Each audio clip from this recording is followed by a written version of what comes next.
it from and what they're getting. Okay, so we want to talk about cyberbullying tonight, and I want to get Scott's thoughts on it in a second, but let me ask first, same way I did this last segment, who knows someone who has been the victim of some kind of cyberbullying? I do. Do you? Tell me about it. Without using names, tell me about it. Just middle school age kids posting mean things about somebody and then basically ganging up on person. I just think it's extremely hurtful. Right, it can be, because they're having a conversation on Facebook, and there's some sort of message board, and people are posting on that, and it's just sort of this dog pile on the rabbit mentality. But the person that's being talked about can see that, and it's all sitting there. Yeah. Everybody who can raised their see hand it. over here? Not necessarily. Well, I guess it is cyberbullying. It was a form of blackmail. So internet blackmail is also possible, and I've witnessed that. Cyberbullying is this thing that we hear a lot more here at the station. We're presented with stories. I read stories. We have stories that we report. Is that something that is increasing and becoming a major problem? Absolutely. And I think cyberbullying should be taken very seriously. When you think about it, when we were growing up, if we were bullied, it would be on the playground. Hopefully the next day the bully would be out of school, or it'd be a weekend, and by the time you got back to school Monday, it'd be gone. Right. By the time these kids get home from school, if they're the victims of bullies, there's messages waiting for them, there's videos waiting for them, YouTube's got it, Facebook has got tons of things on it, and Facebook even allows them to start groups. So the victim can not only just be a victim of one person, they'll start a hate group about that person. It spreads very rapidly. That can be bad, but the thing is, guys, look, you talked about when we were kids, and we're all human beings here, and all of us when we were kids, look, sometimes you're angry at somebody.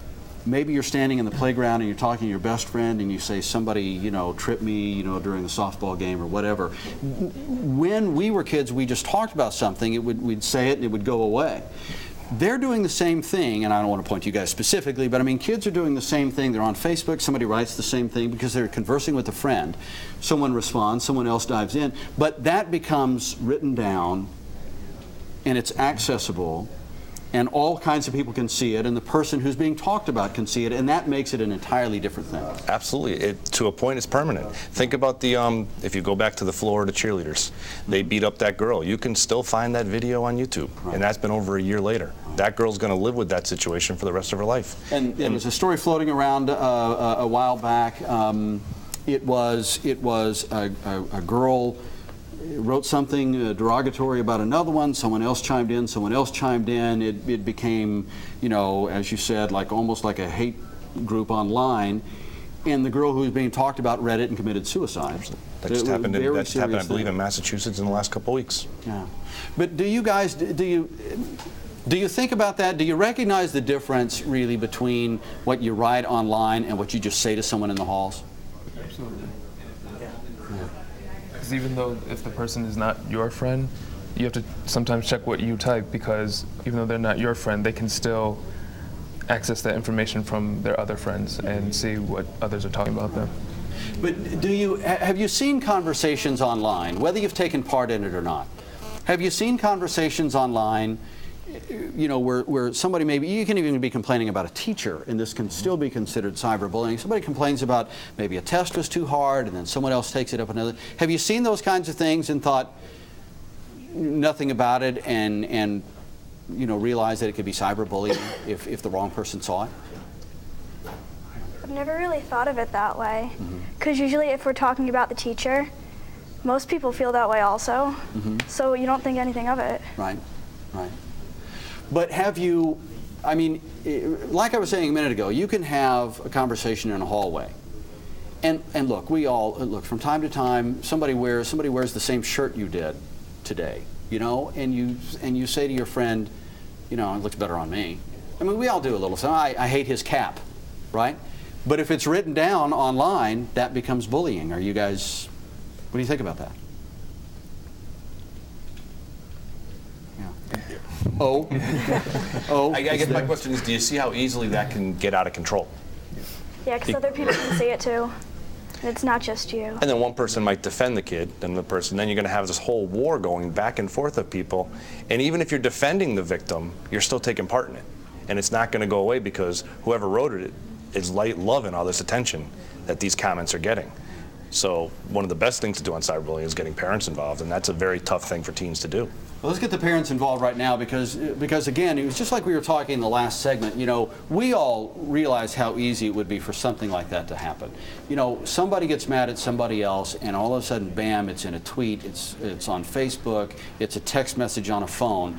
And if someone responds, now it can start to get serious, and it can get out of control before your child knows anything about it. Have you thought about that? Has anyone given that scenario a thought before? Not that deep, you know. I mean, because like I said, we grew up. One day you have a fight, and the next day it's over, and everybody forgets about it. Now there's like history. There's you know, everybody chiming in, and then you have 10 times more people looking at the same thing, putting their input, even though they have nothing to do with it, and just blowing it out of proportion. I mean, sometimes it almost seems unfair, doesn't it? Because we all did this. Everybody gets mad at somebody sometimes. But they are the generation that, you know, this is the way they express themselves. This is what they do. And it can get out of hand and very serious before you or they have any control over it. Because it sounds like it could emotionally destroy a person. Just a couple of words and fun, just trying to single out somebody and what that could do to their character. It could be permanent, like you said. Absolutely. If you're the victim of being bullied, you don't have power and strength to you right now. Never mind 1,000 people or 100 people making comments about you. You're going to have a real tough time standing up for yourself and doing the right thing to put it to rest. Being a victim of bullying is something that nobody should have to live with. All right. Well, let's go ahead and begin to wrap this up. But let me put it to you this way, Scott. These people all have to make their own decisions.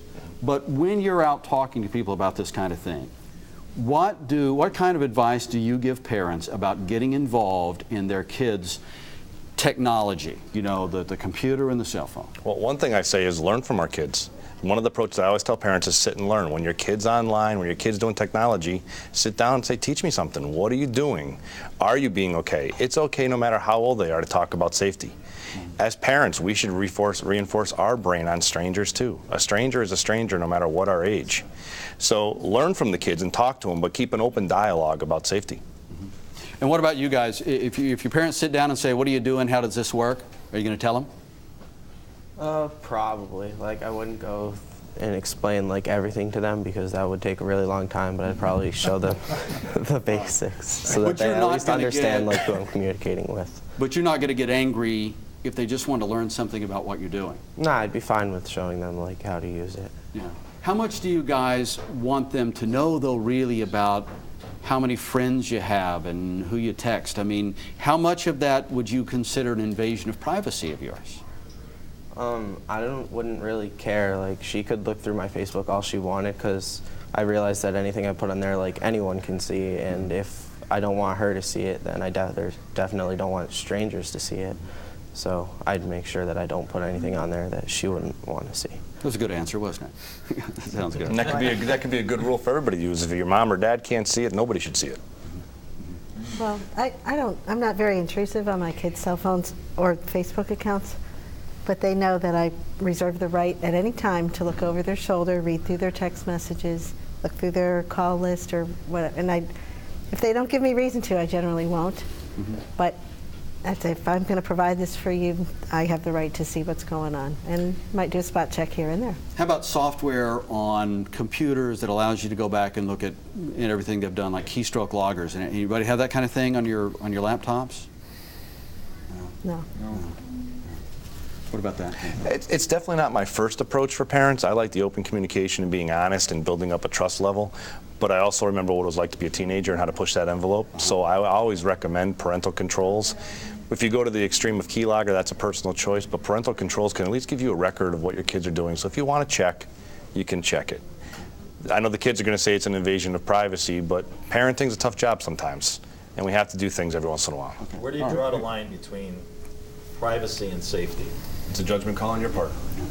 What percentage are we talking about? I know a lot of folks will be watching this at home, and you know, there's a lot of somber messages here. But you know, what percentage of kids are? I guess they're all at risk once you go online. But is this, how big of a problem is this? It depends on what they're doing online. When I go out and teach, there's elementary school kids that have over 200 to 300 people on their instant messaging buddy list. They are communicating with strangers. That group of kids is at a high risk. Some of the high school kids, by the time they get to high school and they're just doing Facebook, they know there's a risk, but it's a calculated risk for them, and they take their time. And most of them, I think, set their privacy settings to just to their friends, and they do it. So there's not a real percentage I can give, but there's a high risk out there that don't understand that when they sit down at that computer, they're talking to strangers. But is the risk any higher than before technology intruded? I mean, Oh, absolutely. Absolutely. There's so many strangers that are out there that never had access to our kids before. And if the kids don't think about safety when they're online, and I know they're going to use it, and I would never tell them to stop it, but if they don't think about setting things to private and thinking about safety, they could open up their door to a world of strangers. And there's a lot of people out there that use the internet just to lure kids. Are the majority of the kids that said everything's safe going to deal with those people? No. But if they don't think about safety, they can open up that door. And sometimes they need help from parents. Absolutely. Safety too. Absolutely.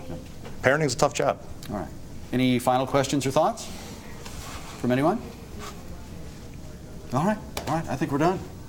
All right.